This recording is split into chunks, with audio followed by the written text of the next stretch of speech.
Hey there, welcome to Cypher Schools. Interview season is around the corner, but are you stuck at home and not able to manage your time? You want to learn, but the work is so piled up that you are not sure where to start from.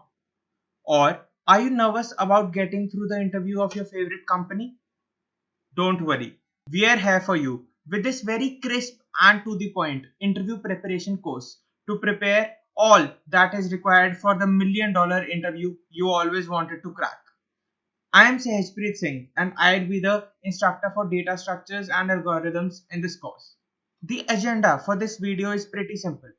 We'll be talking about this interview preparation course and then we'll have a small demo class after seeing the content of the course. This interview preparation course covers the two main domains needed for any programming interview, namely data structures and algorithm and full stack development. So, first of all, let's talk about data structures and algorithms, which I'm gonna handle. So, prerequisites of this course are pretty easy. You just need to understand Java and have a basic understanding of data structures. That's all you need to join this interview preparation course. At the end of this course, you will be able to solve problems in given time and space complexity constraints. That is, you will be able to solve problems using the least amount of memory and as fast as possible. You can compete in any programming competition after you're done with ample of practice. We are talking about expanding your horizons of thinking. You will be able to think in a proficient manner to find the best way to solve problems. You will be able to demonstrate your understandings to anyone, and which of course include the interviewers. Before we jump to the content of this course, there is one thing which I'd really like to talk about, and that is people fear coding, or people have made a mindset that coding is not made for me. I can't do coding all my life and such stuff. But guys, this is not rocket science, and even if it was, trust me, you would have been able to do that too. The curriculum of this course covers extensively all the data structures which can be asked in your interviews, starting from arrays till graphs and then algorithms like dynamic programming, or we'll also be talking about backtracking and stuff. The course includes arrays, strings, linked lists, stacks, queues, trees, hashing, heaps, graphs, and DP. For a more detailed curriculum view, you can visit the interview preparation section at cypherschools.com. There is a detailed view of this curriculum along with what all will be covered in the topics. This is about data structures and algorithms. Now, talking about the full stack development. So, you will be taught MERN stack. What is MERN stack? We'll come to it soon. First of all, let's talk about the prerequisites. You must have basic understanding of HTML, CSS, and you must know the basics of JavaScript. That's all what's required from your end for this full stack development course. At the end of this course, you will be able to build an extensive backend API using Node.js and Express.js. Then you learn protecting routes and endpoints with JSON Web Tokens. You will be able to test your project completely using extensive API with Postman. Integrating your React with your backend project in an elegant way to come up with a complete full stack project will also be a part of this course. Apart from this, you will be learning to work in an industry level way using Git and GitHub. Talking about the curriculum, MERN is an acronym used to define a set of four technologies, namely MongoDB, Express.js, React, and Node.js. You will learn the foundation of UI and UX, that is user interface and user design. Apart from that, you will learn React from the base to the expert level completely. You will learn to work with context APIs, RESTful APIs, and app level states. Redux is a JavaScript library which is used along with React or AngularJS to build user interfaces. You will also work with Redux. Apart from this, basic animations to add to the look of your project is something which you will work upon. Is it the end? No. Apart from this, you will be building a complete industry level project that, along with strengthening your skills, will be a major addition to your resume and which will attract any interviewer. Now, let's come to the third and the last part of this video. That is a demo on how our classes are gonna be. So, for the demo, I have taken a very simple problem which you guys might have already seen, but we'll solve this problem in the most efficient way we can. So, let's see what this problem statement says. Problem statement says that we are given a singly linked list and we are given the head of that list. Our task is to find the middle element of the given linked list. And it says if there are even number of elements, then there will be two middle elements and we will need to print the second one as shown in the figure. So let's first of all unbolt this problem. The problem seems to be very easy. It says we are given a linked list and we have to find the middle element. So let us suppose our linked list contains odd number of elements and our linked list is this.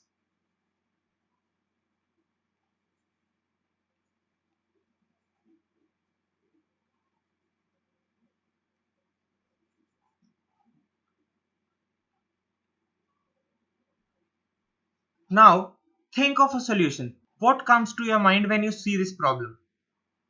So a very basic approach which can come to our mind is that we have the reference of this node.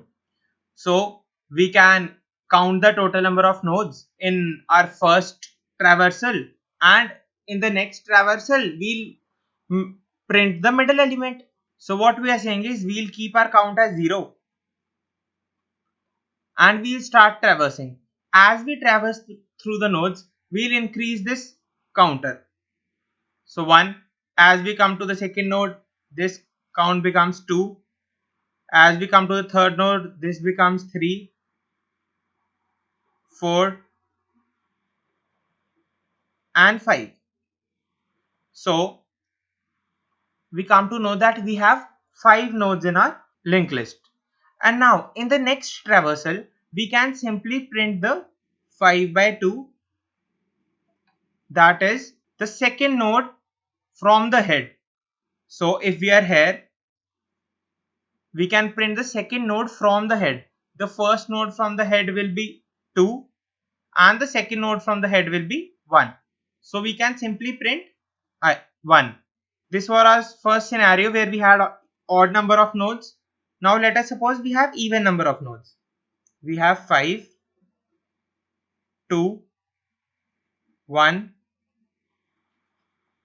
3, 4, 6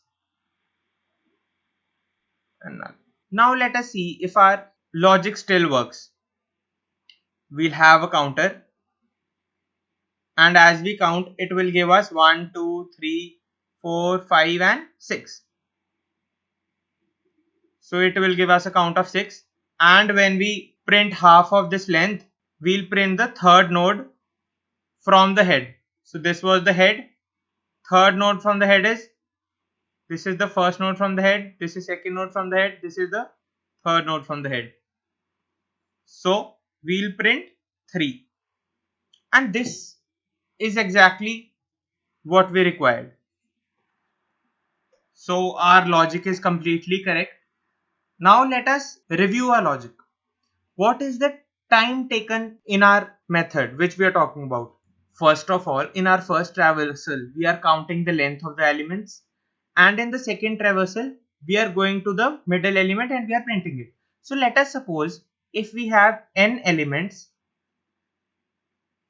so the time complexity is for first traversal and then O of n by 2 for second traversal. This seems to be quite less, but can we come with another approach which can be even faster, which can take even less time? Let's look into that approach.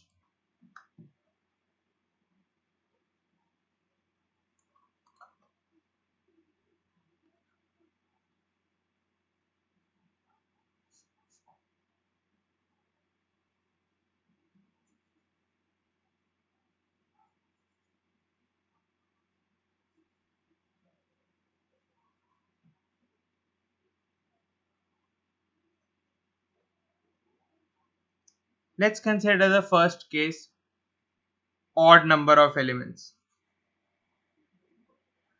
Now, we are thinking of this problem in a way that let us suppose we have two people standing on the starting of the linked list. Now let us suppose one person takes one step at a time and the second person takes two steps at a time. So what will happen when the second person reaches the end? Let me repeat. Let us suppose we have two persons. Let us suppose a rabbit and a tortoise.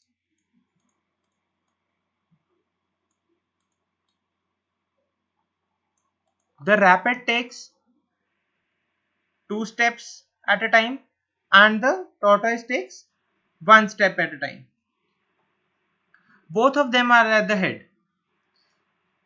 After 1 unit time, the rabbit will have taken two steps. So the rabbit will reach from here to first step over here, second step over here. So a rabbit will be from here to here. But a tortoise will take only one step. Tortoise was also on the head. Now tortoise will be here.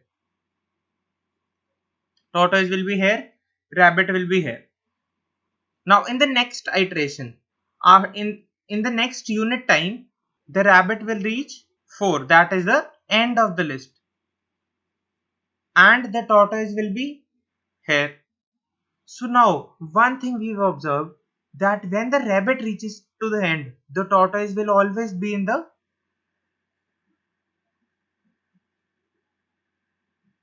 middle of the linked list. How is this possible? What is happening? This is a simple speed and time equation, or call it a simple speed and time observation.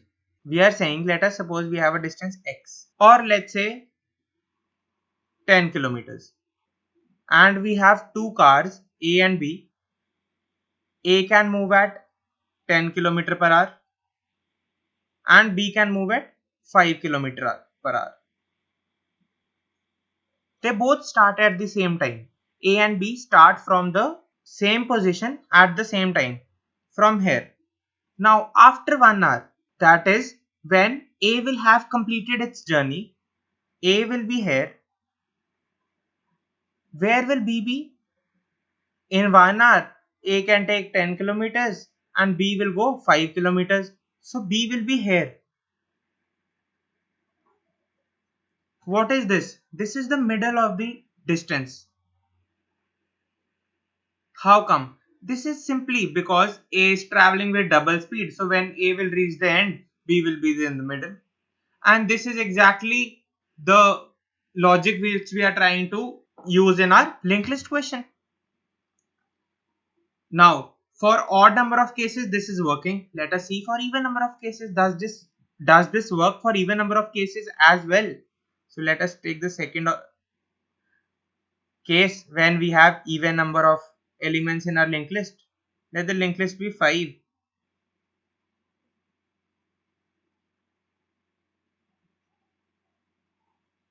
2, 1, 3, 4 and 6.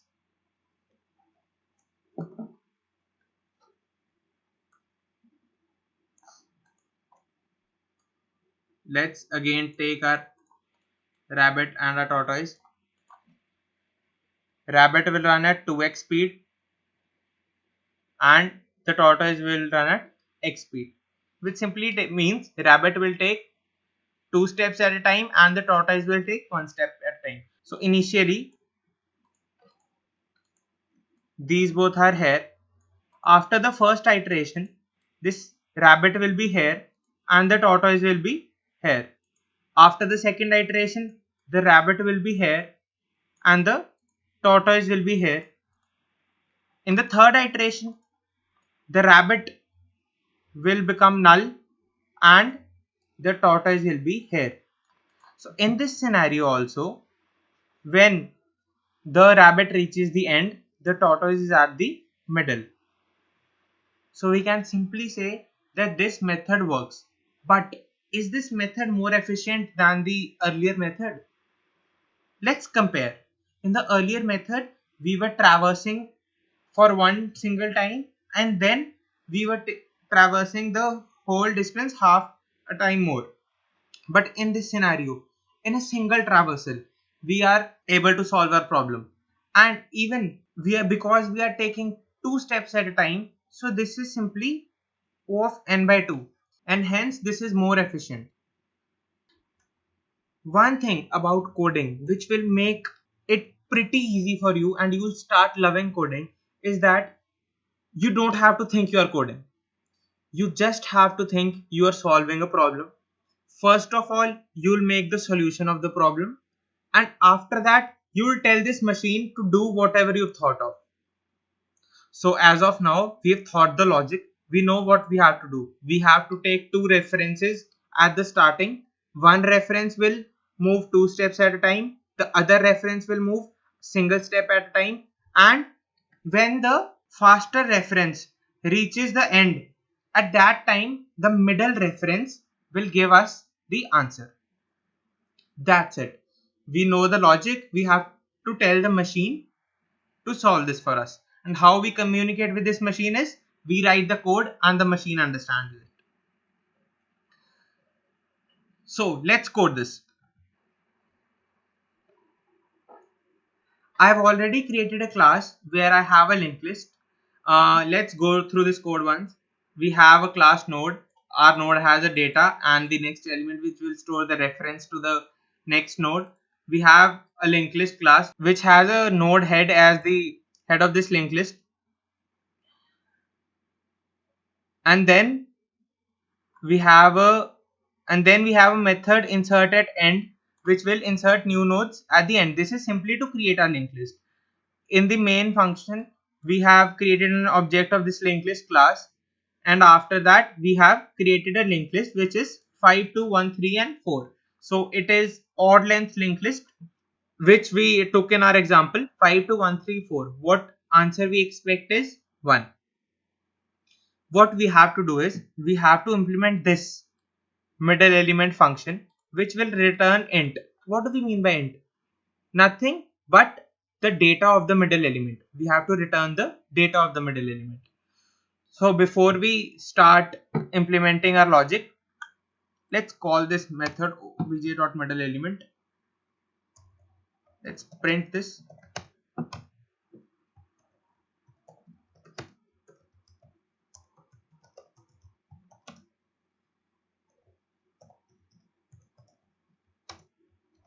Yeah. So what was our logic? We will have two references to our head node, or we will have a tortoise and a rabbit at our head. So let us call the tortoise as slow and let us call the rabbit as fast. Now, where were these both standing? They both were at the head. What we had to do is, until we reach the end, till that time, we have to move both of them, but the fast at two steps at a time and the slower one at a single step at a time. So now, do we know initially how many elements we have? No. So using for loop will not be a good idea. So what we can do is, but we know the condition when we have to stop. Hence, we can use the while loop. What will be the breaking condition for the while loop? In this scenario, when we have odd number of elements, we have to stop when the rabbit reaches the last element. Last element. So what is the probability of this last element? That the next of this last element is null. So first of all, when next of rabbit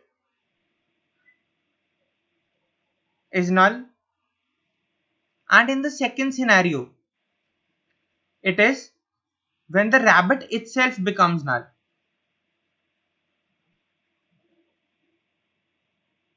So when the rabbit becomes null, let's implement this. So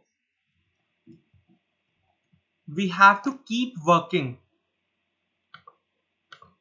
until the rabbit is not null and the next of rabbit is not null, or we have to stop when either of these condition is true. So if fast becomes null, then we have to stop, or if the next of fast becomes null, then we have to stop. So inside this, our fast will be taking 2 steps at a time, our slow will be taking 1 step at a time. So fast is equals to fast dot next and slow is equals to slow dot next. Now when we come out of this while loop, means either of these conditions were broken, that is either fast became null or fast dot next became null. At that time the slow is at the middle. Here slow is the middle element and we need to return the data of the middle element, so we simply return slow dot data.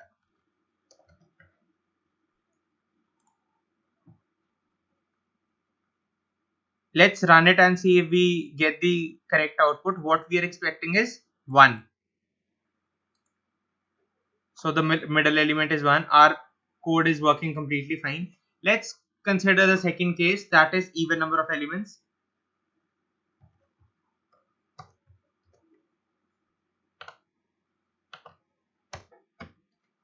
Now what we expect is, we have 2 middle elements 1 and 3. We want the later one to be our answer. So 3 should be the answer and we get 3. So our code is working completely perfect.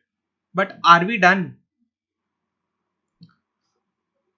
Let us see a small change and let us see how it affects our code.